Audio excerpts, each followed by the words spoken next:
drive in.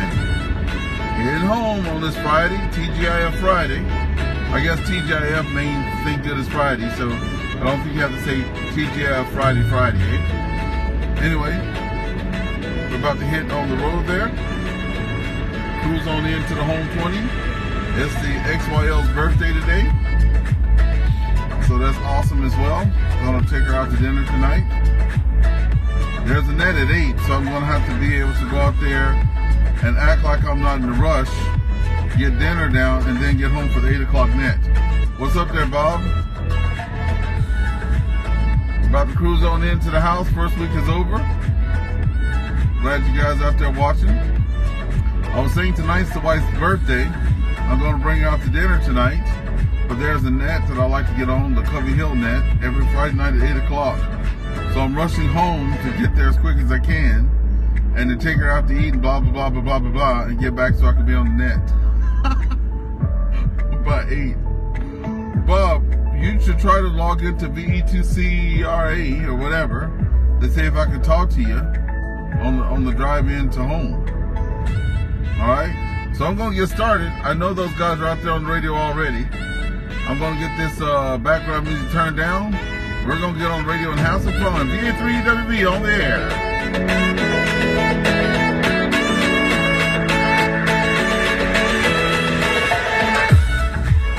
All right, here we go.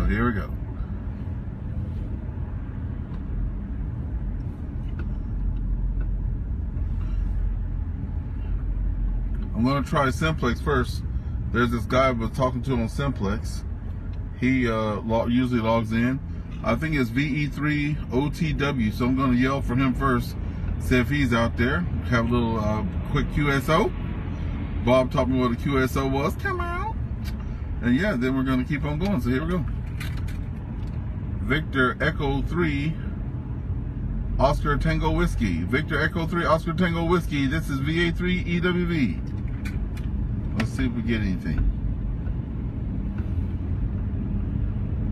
VA3EWV, this is Victor Echo 3, Oscar Tango Whiskey.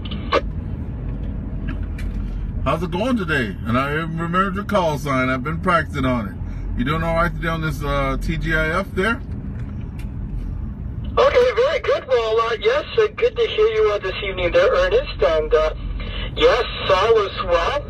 Looks like it's going to be a nice weekend. Supposed to warm up a little bit. Bit windy, but all things considered, it's all good. How about yourself? How have you been, and any plans for the weekend?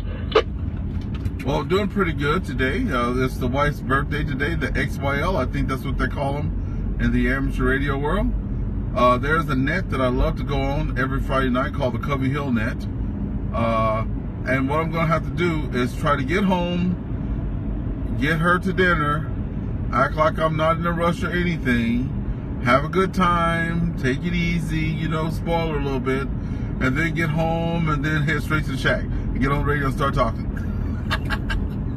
Okay, this sounds good. Well, there's more than one net out there, so if you're a little bit late, then no worries. You know, there are nets, you know, and that's on other days, so no problem there. But that's great that you're finding all the different nets, and yeah, well, it's a bit of a shame because there's a net here during the morning for people commuting, but you're probably out at Cornwall coming in, so you'll be a little bit late. You know, the rubber boot net starts at 7:30 in the morning for people commuting in the work, but a bit too far, I think, for your end. But at least I can catch you on the way back, so good to hear you out there. Hey, VE3OTW, the one at 7:30, that auto one, what frequency or what repeater is that on? Over. That would be on the 880 machine. That would be the VE3OCE. Okay, VE3OCE. I did go to repeaterbook.com this morning before I came to work looking for repeaters in Ottawa, and unfortunately, repeaterbook.com, some of the stuff isn't updated in it, right? So I'll have to find out a way that I can write that down because, you know, I'm driving and stuff like that. But you know what? I'll have to exchange email with you one day or something like that, or get you on Facebook if you have social media, and get you to send me some of that information. Because it's good to talk about it, but by the time I get home an hour later, I can't even remember anything but my own name there. Okay, very good. Well, how about this, Ernest? If your email is good on QRZ, I can send you some information by email. How's that? Well, that's awesome. Yes, and it's up to date, and yeah, everything is correct on that. And even on my QRZ, it lists the local repeaters in my area and the ones that have Echolink and stuff like that, so people can reach out to me. Now, our Echolink repeater is down, but good news, as of Sunday, the guy is supposed to be calling me at 10 a.m. on Sunday. I purchased an all-star Echolink node, so I'll be able to talk to a lot of my friends that are from the States and stuff like that on via Echolink on my own node at home. Over. Yes, well, Echolink, it's free, well, I shouldn't say free of charge, but you download it on your phone and you just call in. And with the All-Star node, yeah, that's great. You can set up well, the nice thing is you can set up a node on your own if you want your friends to call into the node or to link it to the node. You could do that as well too, so that's always an option. I use a HabShack hotline myself. That's how I access All-Star, and from there I can access all the different nodes and links and whatnot. So yes, it's all good fun. And as you mentioned earlier, there is DMR and D-Star and C4FM and all that fun stuff as well too. So it depends what you want to get into, but it's all fun. It's all fun. Well, I tell you, like that song says, I want it all, I want it now. Because, you know, that's what happens when you're an energetic, brand new ham, that, you know, the plastic is still on the cover. I know a lot of the radio that I'm talking about now, the plastic is still on the face thing, right? And even on my handy talkies that I have, the little plastic is still on it. And my SWR meter, my digital SWR, my wife says to me, why don't you take the plastic off of that? And I'm like, I don't know. But anyway, yes, until I get, I'm thinking my HF's going to come sooner than I think. I got my license on January 17th, my basic, and I've been studying my butt off, and I'm going to try to take my next test before my first year anniversary to see if I can enhance my thing there.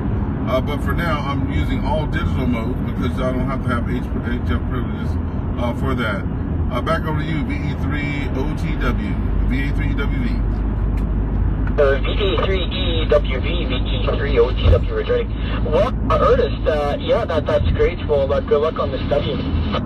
As I said, there's 3 routes to it. You could try and take the basic exam again and try and get honors. You can try to do the advanced, or you could try the CW exam.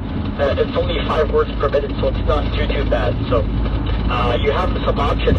It's just that they don't have something like the foundation license in the U.S. where you can get on 10 meters right away on certain parts of the band. But I guess it is what it is. But yes, digital is good.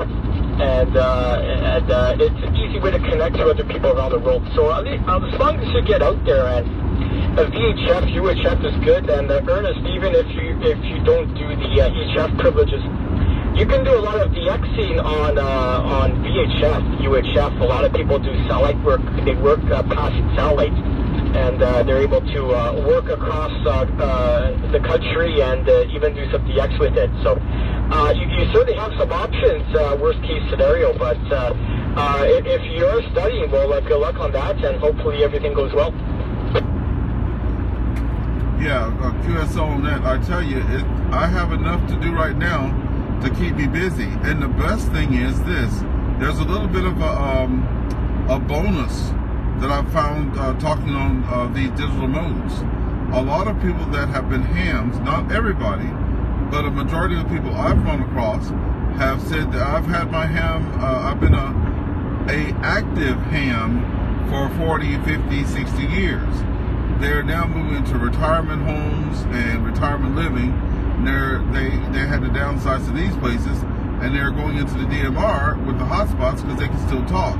So I'm getting a lot of knowledge from the, I don't want to say old timers, but the more experienced hams that have now had to give up. They've now had to give up all those, you know, dipoles and towers and this and that, and now they're doing digital because they have downsized. QSL, yeah, yes, it's true. There's a few individuals in Ottawa as well who fall under that circumstance, and it goes the other way around too. A lot of young people who are getting into the hobby, they live in apartments or student housing, and they're not able to have proper antennas. So digital is an interesting way to contact across the world and get touch base with other people. So there are multiple people who use it and people who just want to use it because the CW is rusty or the propagation isn't that good. We're at getting close to the peak of the solar cycle here, so things are getting good. I've heard that 10 years has been very good lately, so I might try that this weekend. But digital, it's a lot easier. You Ryan, just how's it connect going? and away Rob? you go. No fuss, no muss. How's it going? Rob, Michael, everybody out there, how's it going? I'm on Simplex right now, 146, 520, the Simplex mode. Anyway, I'll be right back to you guys.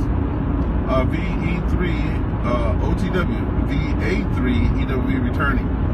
Yeah, I never thought about the people that are in colleges and apartments and stuff like that. I never thought about that. I heard a ham on a net called the Wake Up Net yesterday morning. That Wake Up Net, I'm logging into it via Echolink, but it's for Nova Scotia, New Brunswick, and PEI.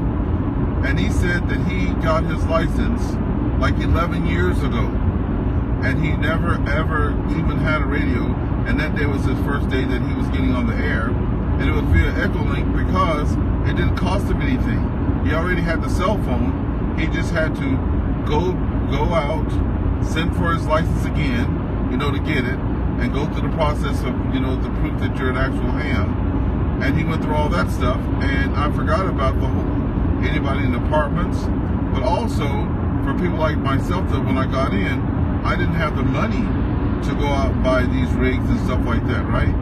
So, but I had a cell phone, so I'm not, I don't know the word I need to use, but I'm not trying to promote digital. I'm just saying this hobby has a spot for everybody, and right now, with the economy and the ages of a lot of people and where you live and stuff like that, digital's becoming more appealing, and more people can get on the air that way. That's all I'm trying to say with that. Back over to you, VA3OTW, VA3EWV. Well, fine business.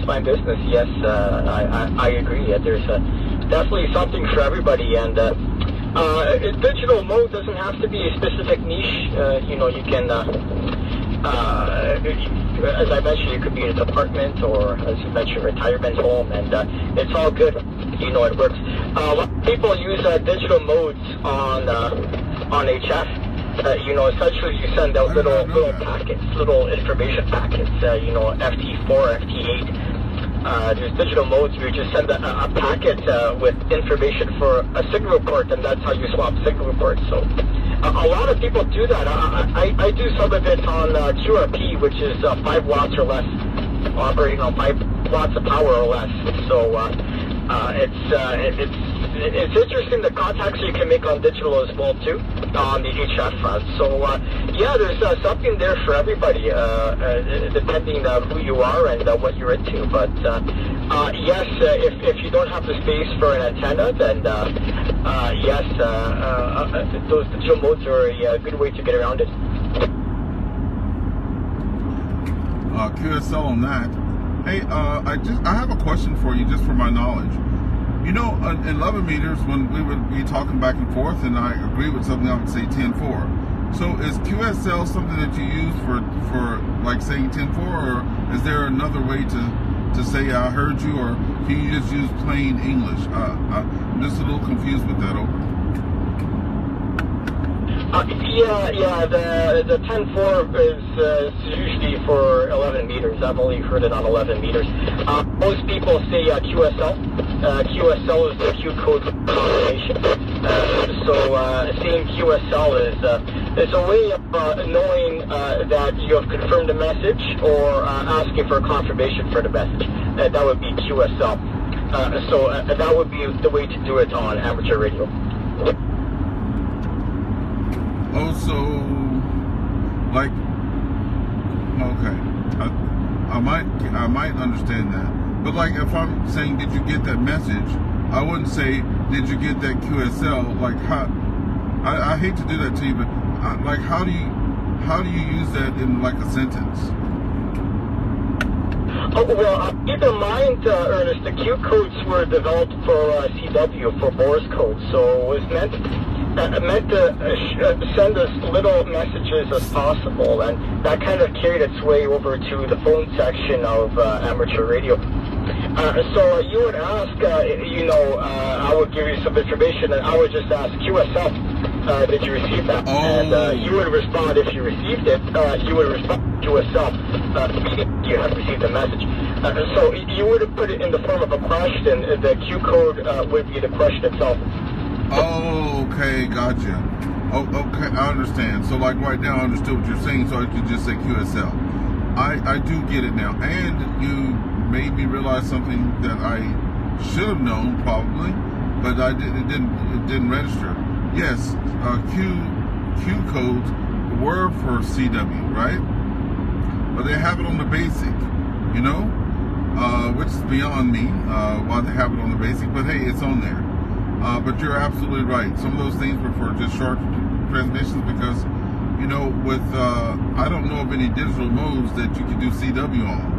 So I think that people would send that thing saying QSL to make sure that you can hear them. On the repeaters, if I can hear you, I can hear you, and if I can't, I can't. I just hear you or I don't, right? That's my experience with the last 9 repeaters I've used. You and I are talking on simplex though, so we could be losing each other, or I could be breaking up and I don't even know it, eh? Anyway, back over to you, VA3OTW. Very good. VA3EWV, VA3OTW returning. You can use it in CW. I use it in CW, asking QSL, and they would reply QSL. And if you're speaking on phone, it would be the same instance. It would be no different. You would ask QSL, and you would reply QSL. As simple as that. And whatever information you had, if you're looking for a confirmation, you would just ask QSL, and they would reply QSL. So that's how it's done, but it depends how clear the signal is. It might not be a confirmation on the actual code itself or the message itself. Some people want to know if you understand what they're saying, so they can use it that way as well too. No. I'm on simplex. Hunter, talking. But I'm going to go to VE2CRA in just a moment. Thank you for that. That makes a lot more sense now. I really, I understand it a whole lot better now. And I appreciate you taking the time to educate me on that. I will be asking you one more probably if I catch you next week, because on the net I'm hearing in the morning now, I've heard a Q code that I just have never heard before. And I just want to make sure I'm not picking up anything that's a bad habit and then parroting it on the radio thinking I'm saying something correct and it's wrong. But I run a net myself right now, and when people don't have much to say, they'll go, this is VA3EWV, no traffic. So I write them down for a contact, but I know that they're not going to say anything because they said no traffic. Now I've heard a Q code used, but I don't remember what it was now, but I heard it like 2 or 3 times on the morning chat. It's like it's not QRM because that means something else, but they're saying some kind of Q code that means they don't want to talk or something. Maybe I'll include that in the email I'm sending to you, Ernest. Maybe I'll include a set of Q codes or popular Q codes. But QRS means slow down. It's usually for CW. If somebody's sending code too fast, that's very popular for me. I can't copy that fast, so I send QRS. Slow down the code. Now, someone colloquially could use that for speaking. If someone is talking too fast, or if they can't understand what they're saying, they might say QRS just colloquially to get them to slow down a little bit. But that would be my assumption how they'll be used in that circumstance. But it's the Q codes, they're more popular with CW than with phone. Yeah, that's something else I had to get used to, calling the ham radio phone, right? Because, you know, when I first started testing, they would say, oh, this is phone and this is CW and whatever. I'm like, what is phone? Because I just didn't know. Anyway, you know, some people think that because you have a mic in your hand, you must have aced the test and learned everything in the book, and you're, you know, a master at it. But that's not the case. You know, there's 1,000 questions that they decide to give everybody, and you have to get 73 right to get on the air, right? So there's a lot of stuff I have to learn. I really appreciate you taking the time to help me out with that. Another thing, I know this is not a rag chew frequency. Like I said, I do have that other one programmed in, 146.580. Do you have a different one that's programmed for yourself that you use a lot? I heard the question that you're starting to break up, so might have to increase your power on the next transmission if possible. If not, I have to end it. But I'm assuming about a QSL confirmation. I prefer the QRP. If I make a contact on QRP, then I use QRZ. Anything else, I use a physical QSL card. So that is how I confirm QSOs. And how you confirm QSOs, that's totally up to you. Yeah, so VA3EWV. Yes, I'm going to let you go. I thought I was about to lose you. This is where I lost you last time. It's been a pleasure talking to you. I'm going to QSY to VE2CRA now, and I'm wishing you a very wonderful weekend. So VE3OTW, VA3EWV, we're going to be clear. 7-3 to you. Have a good weekend. Fortunately, Ernest, you were just below the noise level. I was not able to copy any of that, but It was nice hearing from you today, and great to chat. So hopefully you have a great weekend. Have a great dinner with the XYL tonight. And I'm sure we'll hear from you soon, and it's great that you're using the frequency here.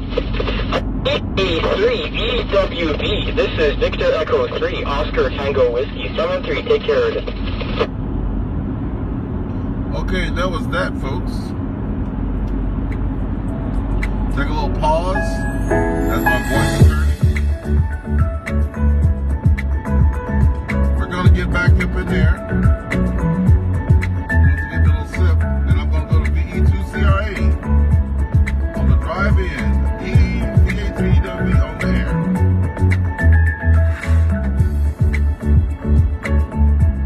Got a whistle there.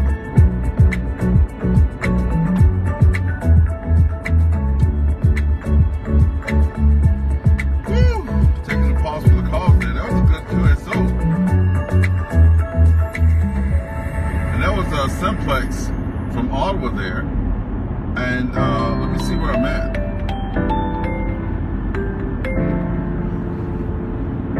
That was right from downtown Ottawa. I don't know where he's located, but that was really good QSO there with him. I might be coming up on Castleman. I'm not too sure. Okay, we're gonna roll up to VE2CRA now and give it a try over there and see what's going on.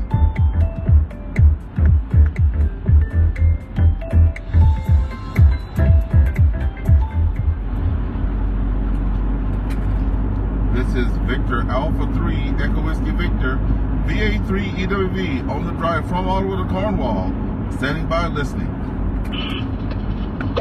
There we go. Let's see if we can get some traffic out here on Friday night. Oh, I'm passing Calypso. So I was able to hear him all the way to Calypso, basically all the way to Calypso, that guy there. Now I'm trying the old Chelsea repeater.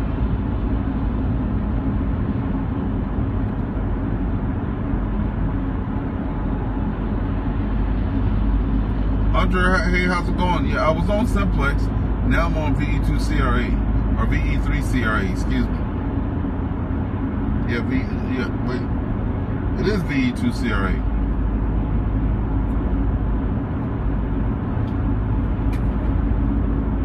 This is Victor Alpha 3 Echo Whiskey Victor.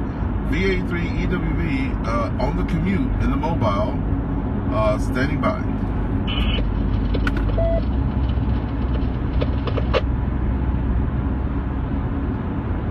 Hitting that repeater pretty good, so we'll see if there's anybody that comes out on that.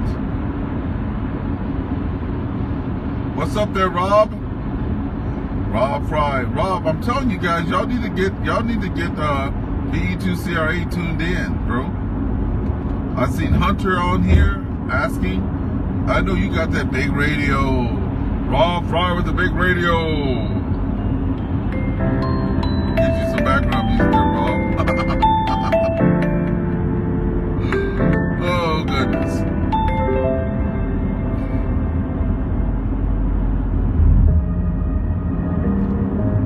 So, yeah, Rob.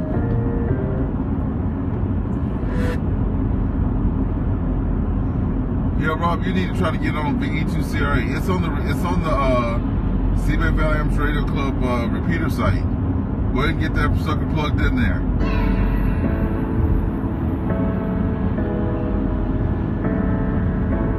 Okay, this person's doing 80 on the 417. Like, what's going on with that?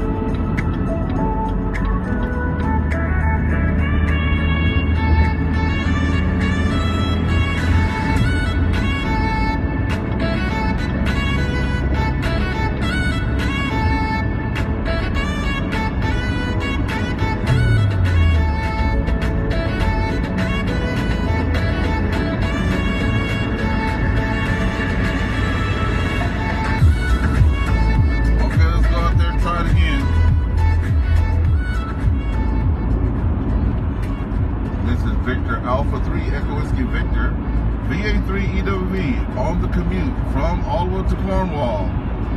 We're in the mobile and we're standing by.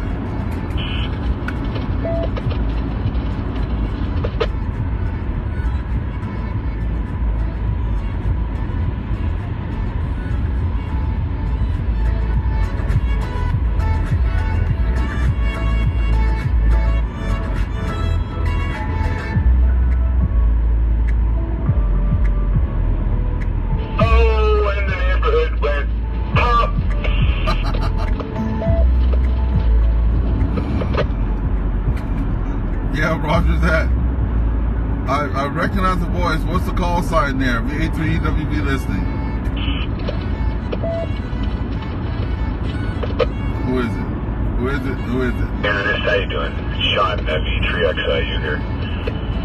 And your signal's getting pretty picket fencing there, fluttery. You're getting pretty clear, I assume.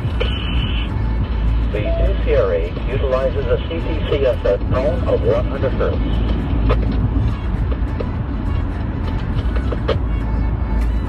Yes, I just passed Calypso. I just got through passing Calypso, heading on down the 417 there toward the 138. Yeah, I've heard of picket fencing before. I guess that means in and out, eh? Yeah, you know, it's a characteristic, I guess, of FM. You know, you get as you're moving along, the peaks and nulls. But yeah, I know you're cleared up now. You're full quieting now.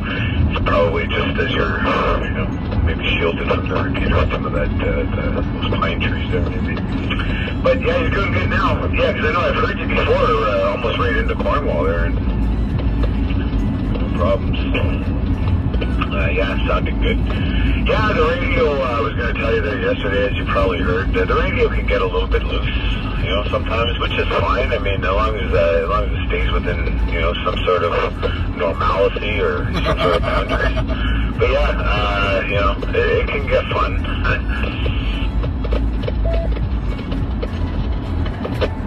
Oh, I quite enjoyed it. I was just happy that actually exists, you know.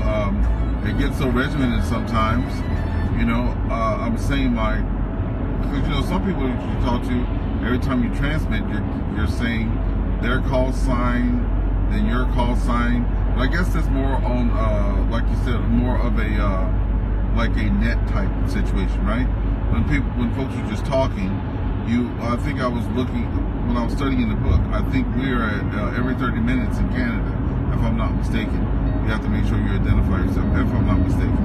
I did not pass the test with 100%. Let's just start there. I squeaked away with a 73. At least you're honest, because almost every other ham in the whole entire city of Ottawa is passed with honors and 103%, you know. So at least somebody's honest. Myself personally, 30-some years ago, I got my license when I was 16, and I think it was an 89. That seems to jump out. It could have been a 79, but I think it was an 89. And then I did the 5 words per minute. I did that 7 times. The inspector, the same one, over on Albert Street in Ottawa. Back then, I don't think they had delegated examiners, but anyways, maybe they did. I don't know, but I think the inspector got sick of seeing me, so I think on the last one, I think he just put me through, to be honest with you. I wasn't going to contest. So then I got my 5 words, and then, 10 years later, I wrote my advanced, and I got lucky and passed it by the skin of my teeth. I think I got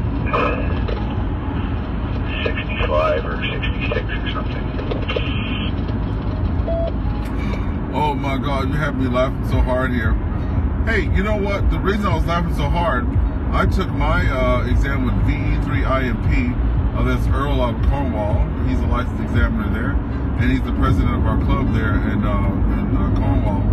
But I took the test 7 times, and I remember the last day I took the test, they were getting a hot water heater put in their basement, and I was sitting beside him, and he's grading it.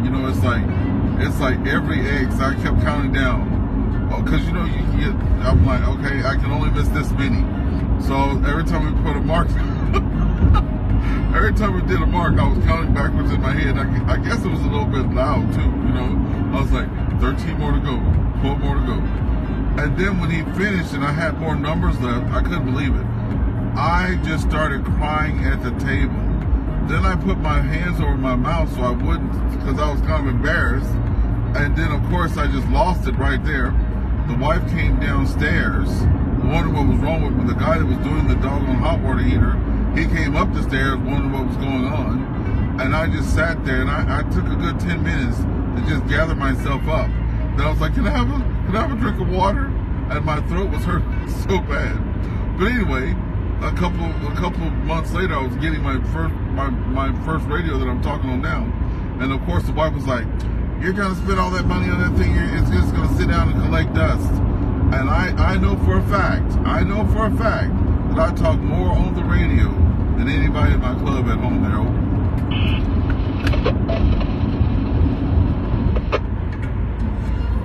Trust me, I know about talking on the radio too much. I'm married, and I have a radio station, if you will, in the basement here. And since I got back into the hobby in the last 3 months, she's made mention a few times, and it's been the center of a few arguments or discussions, should I say, about where all my free time is going. And it's a very addictive hobby, and it's very expensive. And am I right in assuming that you just have VHF privileges right now, or do you have full privileges? Oh no, just VHF and barely that, And by the way, I just want to correct something. My wife, since I had paid what I did for this radio, which is not even a lot, like a couple months later when I knew what a real rig looked like, I showed her one of those Icon radios that was like 13,000 US. And she's like, what? I'm like, that's never gonna be me, because I said, look, if I can remember all the Q codes, I'll go get one. I still won't get one. I never even paid that much for a car. Anyway, no, I just have my basic, and that's why I use the repeaters a lot. Echo Link, All-Star Link, DMR, So I've been yakking all over the world, but my wife had said that she thought I was going to leave the radio and sit it down and not use it. And now she said, now she says, hold on a second. I'll be right back. VA3RLG. VA3RLG, go ahead there. I'm VA3RLG in the group. V3XIU. Yeah, I was going to ask Ernest a question when he comes back. Alrighty. I'm on the big boy rig here, so I hope you hear me. Big boy pants on. Right. Oh, yeah, he's got that big radio on. Yes, VE3RLG. Yeah, I hear you in there. Go ahead. So, do you play a musical instrument, Ernest? Yes, I did play quite a few back when I was young and stuff like that. I haven't played in a while, but like currently, the last instrument I was playing before I got the job at CIBC last year, I was playing English handbells at 3 churches there in Ottawa. But before that, you know, I was a music major and went to school for music to be a band director. Is there any other instrument other than the handbell? Nothing that I would, you know, write home about. No strings, by the way. I've never been efficient at any strings or percussion. But I can play, you know, low brass, so, you know, baritone, tuba, stuff like that. Cornet. I wouldn't touch a trumpet. My armature is just not good enough for that. I have played saxophone before, and I can read music, bass treble, and all that stuff like that, yeah. So, yeah, back over to you.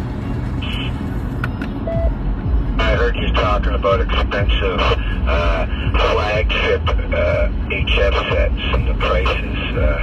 Anyway, well, there you go. If you had played sax and you had a couple of Selmer saxophones sitting around, that would be a good, nice down payment. Ain't that the truth? I've had gigs bags that cost more. We call them hoopties down South Louisiana where I'm from.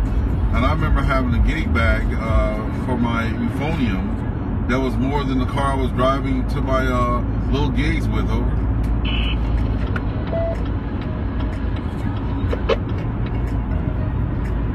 Yeah. Hey, did you like those that music piece I sent you? I think I just sent you one. I'm not sure. No, I sent you 2, I think.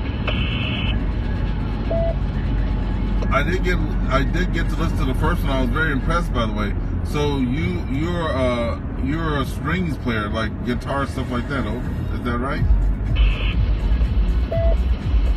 Yeah, but not a string instrument, not a true one, because that's a percussive instrument, the guitar.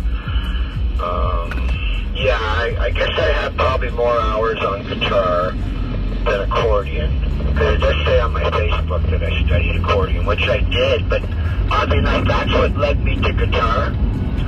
Because it was at that age, when I was really a kid, 10 years old, I liked rock music. For the first time when I liked rock music, it probably was Deep Purple. And I kind of had a fancy over the John Lord's Hammond B3 overdriven organ sound, which actually sounds quite a bit like a guitar when you first hear it, until you grasp the music better and you realize it's a combination of both. When you said the Hammond B3, that's all you had to say to me, because I'm telling you, that's my instrument of if anybody actually even plays that, I'd pay money to watch them. I've never been proficient at playing the Hammond, but of course, growing up in a Southern Baptist church, almost every Southern Baptist church had a B3. You know, like that was just, like you weren't in a Southern church if you didn't have a B3, right? Then I started meeting people like Paul Schaefer, you know, and all these guys that played the Hammond, and I could watch them all day and all night. And also, I was going to the NAC. Now, the name of the guy slips me now, but he was with an all-black female gospel choir, and he was a white B3 organ player. And my God, I'm gonna have to go look at my old videos for that and get his name and stuff. But that guy could really play the B3. Yeah, so I've never been like a guitar player, a bass player, nothing like that. I have dabbled around with piano and stuff, and you know, just basic 4-part harmony playing in church. but nothing nothing performance based, no like gigs like that. The only gigs I'll be doing nowadays is if I have some Christmas gig with the old girls at the church, going to the nursing homes over.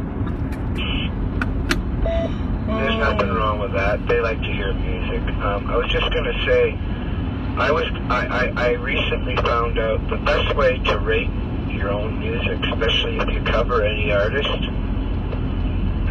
even if the artist is not alive no more, if you know one of the offsprings or you're in touch with one of them on social media, such as I am. I listened to a fair bit of Lenny Breau at one point. Never really tried to play it, but listened to it and realized how versed he was.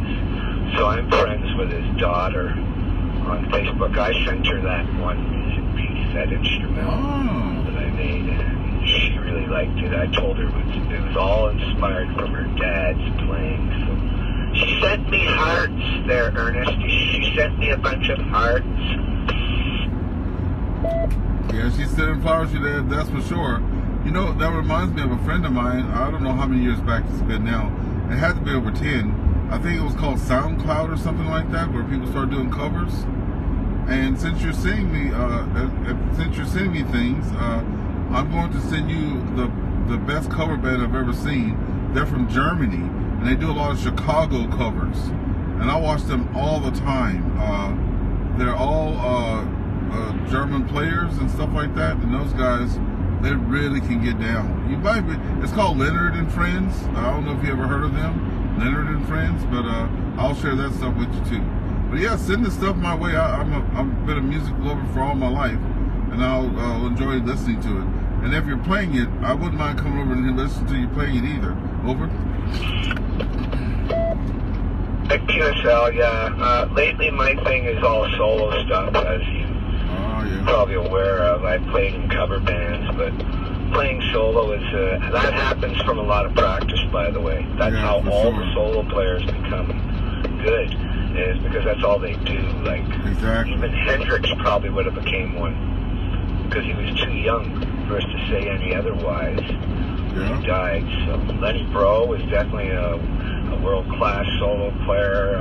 Chet Atkins, I mean, go right on, and there's a whole big list of them. Anyway, good to hear you. You're sounding good. You're on your way back home. And pass it back over to, I think it's Rick, VA3EWV, VA3LG.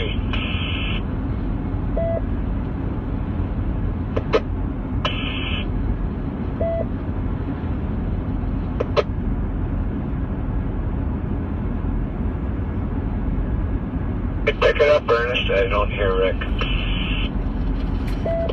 Yeah, okay, VA3EWV returning. I'm on the 138 now, and this morning when I was heading to work, I was just probably moments behind two cars that hit a deer. I guess the one going up the 138 hit it. After that, though, I might get back on probably after 8 or 9, depending. I'll see how that goes. Anyway, let me get off this radio so I can concentrate on the road here on this treacherous 138. You guys have a good day there, and I'll talk to you later. VA3EWV, we're going to be clear. Remember that spot where the deer went through across the highway? That's obviously one of their ancestral footpaths, or footpaths. Hopefully they're looking at the traffic before they cross. You can see their lights, their eyes reflect from the headlamps up ahead. Anyway, drive safe. I'll be listening on the side of VA3LG. And before I go, I have one question. Like the whole time I was in Ottawa, when I moved here, I was living in Canada, and it was few opportunities that I ever even seen a deer. I saw a guy last year when I was getting the battery from my RV. He was getting these little black things put on his bumpers. I don't know what they're called, but do you know if those things actually work? They're supposed to keep deer away. Deer whistle or something, maybe transmits the frequency. I'm not sure. I had deer whistle. First mold appears and you can't see it. Oh wow, did not know that. So you teach this old Southern boy things I never even known. Heck, man, I'm surprised I'm still around. but that might account for a few times while I was sick because, you know, half the time we didn't even put the rice back in the fridge, and one day we would have it with one thing, and the next day we'd have it with something else. I know that I had rice on the counter from cooking stuff for my wife for some butter chicken, and 2 days later I pulled it out the fridge and I had red beans and rice with it. Anyway, yeah. So this Mississippi haystack though, I'm gonna have to really look into that. I've never even heard of that. So it's like I've heard of goulash, but I've never heard of a Mississippi haystack. It's obviously stuff that's available and it's growing, so if you're even down in south enough, there might even be shrimp in there. Guess they had a big enough pot to cook for about 10 people, and let's say they had over a pound or two of shrimp, so it's probably going to be visible in the mix. The sauce is important. Grandma knows how to make the sauce, and if that's passed down to any of the kids, there's going to be many different versions of a Mississippi haystack. It's good, probably, I believe it's like a soupy, it's something like a gumbo. That's what I was going to say. And nice thing about things like that are cooked like that, you can keep them in the fridge, but I don't know. I think rice alone, just sitting alone, yeah. Should look that one up about rice, the longevity of rice when it's cooked when you get home. A lot of sushi eaters, they like to go to a good sushi place as opposed to a cheap one. And those ninja rolls and all that you see at Metro in the grocery store, right. Well, not only are they overpriced, they've been sitting there more than a day. VA3RLG. VA3RLG, VA3EWV returning.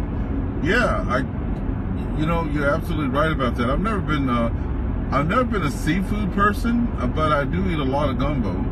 And people say to me all the time when they see me eating crawfish or alligator or stuff like that, because in our gumbos we'll put crawfish, alligator, sausage, chicken, turkey, stuff like that. But I've never had crab or any, like, because when they say seafood gumbo, I'm like, what kind of seafood are you putting in a gumbo, right? I don't know what seafood would go in a gumbo. That would, like, my idea of seafood is not their idea. Crawfish and alligator and chicken and sausage has nothing to do with the CA. About what part of the gator they use, what part do they chop the flesh out of?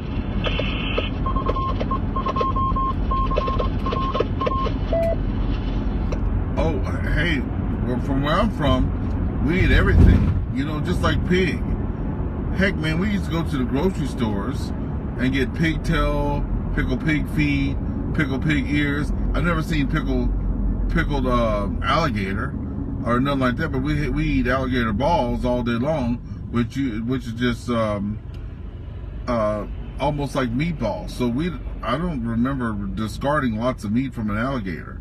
If we get some, we eat it, all of it. How about going this far down the Chitlin chain? Have you had cornbread, black peas, and molasses? No, never had that. Mexican cornbread, of course. All different types of cornbread. Never that, what you just said. But I've eaten a lot of chitlins before. Lots. And hog head cheese.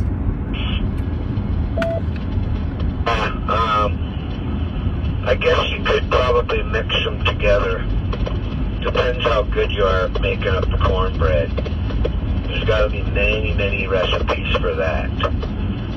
Probably a lot. One of my favorites, Ernest, of course, this is not something you would be doing every week unless you live with a big family and everybody's going to eat it. That's important today to not waste food because it's too expensive. Unless you got a hog out back and you're feeding it. Is the roast beef with the trimmings, you know, in the pot, marinated for a night in the crisper with garlic in it. You know, you stab some holes in it with a knife, you put sneaks of garlic in there that have been peeled and sliced, but the orchard pudding that goes along with it. Go ahead.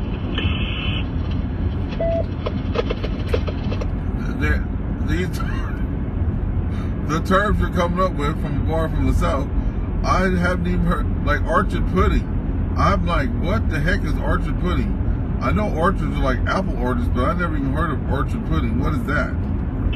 Well, York, like the town of York, like Yorkshire. Oh, Yorkshire pudding. Spelled shire. It looks like shire. Oh. Yorkshire pudding is basically like a pancake batter that you pour into muffin trays that are greased with bacon grease or What's up, butter Devin? or oil. And there's just a little bit at the bottom of each muffin container. When you pour this batter in there, when the oven's really hot, and you just pour maybe a ½ inch or not much more of batter into each little muffin container compartment, and you put it in the oven, it rises up with an airy pocket-looking style muffin, but there's not much in the middle. Oh. Very airy, it gets really big, and if you're good at baking them when you pull them out, they go along with the roast beef and the potatoes and the gravy and the trimmings, because the thing is you take one of those and you put it on your plate and you poke it open and you throw some potatoes in there that are probably mashed, maybe some of the carrot and the onions from the gravy, and maybe trimming a beef off the side there you could have with whatever, cranberry sauce, horseradish. But that Yorkshire pudding muffin is, because you're making up a batter that looks like pudding. That's probably why they call it that. Yorkshire pudding. The time is 5:25 p.m. Connecting to Echolink VA3EWV. Connected. VA3EWV, hey guys, I just got my Echolink account approved there, and I want to try and connect to this, the repeater and see how I sound. Alright, go ahead and do it. We'll stand by.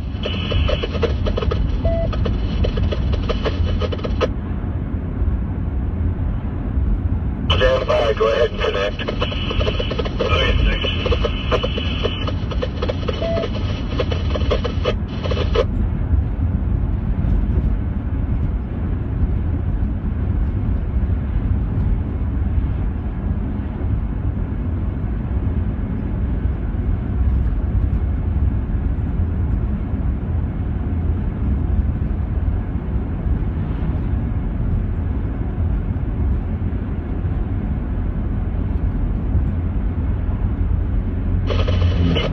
Harvey.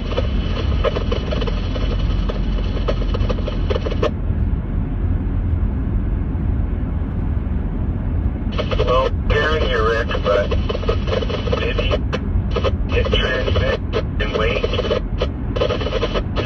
Stop transmitting and pause. I guess maybe call, but hearing someone call.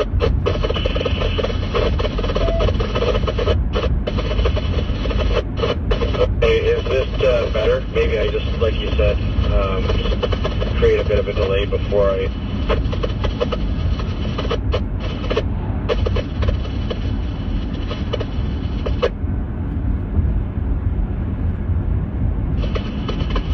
Yeah, that seemed to work.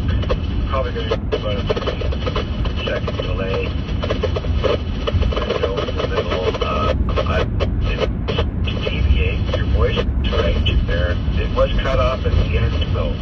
You know who the person to help you with that is when he's around is GPX.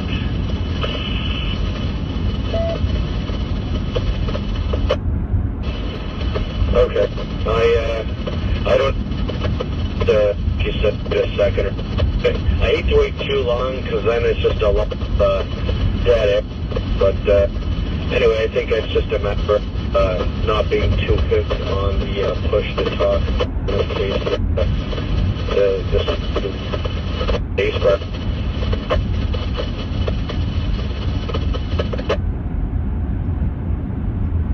You're going to have to keep your device down. Wait for your voice not so loud. Your voice there is perfect. Picking this up, then you should keep it. I might try to try it. 5.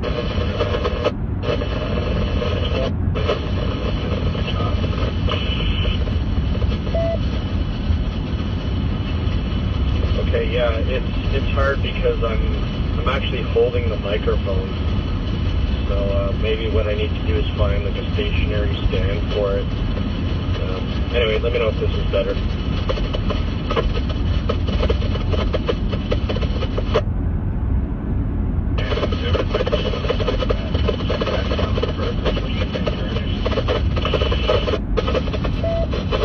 This is Victor Alpha 3 Echo Whiskey Victor. I'm losing everybody because I'm way down to 138 now. I did not know that this repeater had Echo Link. I would like to know what the repeater name is for the Echo Link. Is it the same or what? Because I wouldn't mind getting access to that, because I use the Echo Link all the time. He sounds pretty good to me, over, from what I can hear.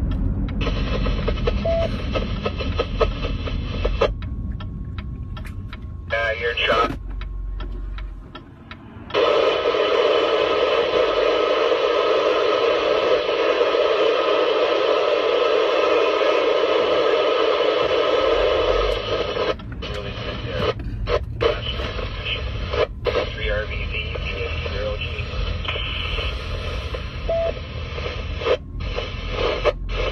Okay, sounds good. Yeah, just have to find some kind of a mic.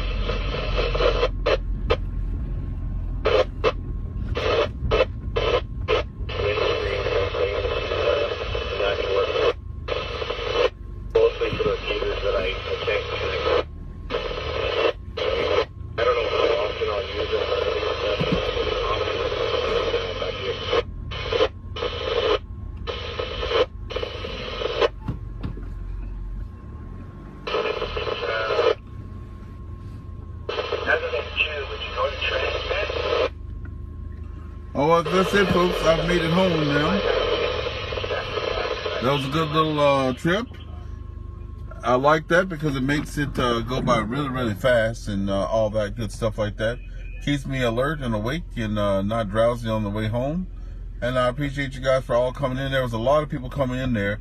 Devin was coming in, Rob, Hunter, Michael, Ryan. There's a lot of people. Bob, thank you all for coming in there and saying hello. Also, make sure y'all leave a comment, because once I turn this off, I can't see who's actually out there and talking. I can't see it once I close it out. So, yeah, it's good to have all you guys in there. Have a great day. This is VA3EWV.